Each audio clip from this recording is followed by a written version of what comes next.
Ago. Amen. Saubona. Yes, Saubona. Ujambo. Alright. YouTube taught me well. Okay. Today I'm here to tell a story. A storybook marking a chapter of our past, present, and future as Africans. A story hidden in the deep rocks of time. One we tend to ignore but forget that like the fabric, it's woven in our hearts. But before I tell the story, let me give you something to think about. Africa is currently the continent with the youngest population. 1 out of every 6 people on Earth is on this continent today. This highlights Africa as a viable ground for problem solving, and our ability to bridge that gap as Africans depend on our innovative solutions. If there is a gap in the market, then there must definitely be a market in the gap. Think about this. But as the proverb goes, wisdom is like a baobab tree. No one individual can embrace it. So therefore today, as the wave of innovation blows across the globe, I'm here not to create, but to rekindle the spark of innovation already in our hearts, picking it up from the footnotes of our past into the text of our future. Now, the story.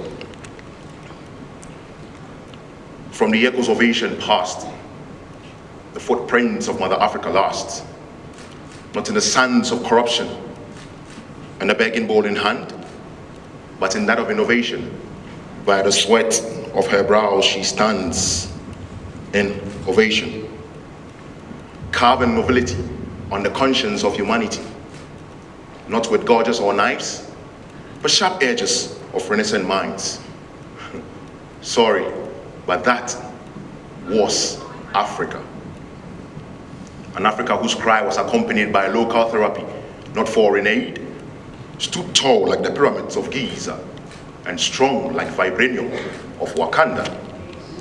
From Egypt to South Africa, Liberia to Rwanda, she was home of world civilization.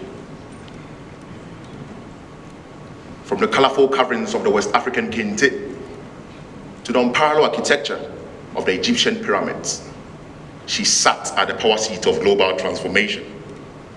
But now, her kids wet the Mediterranean with tears to seek a life she gave with ease.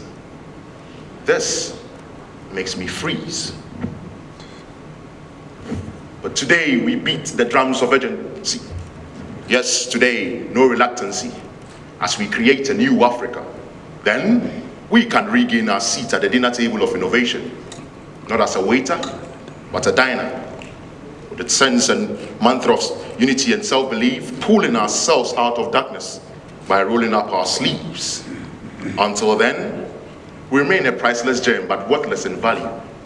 A dinner to be eaten and a sight for raid, all in the name of trade. Reopening wounds of our past, no, not by strangers, but by us. So come,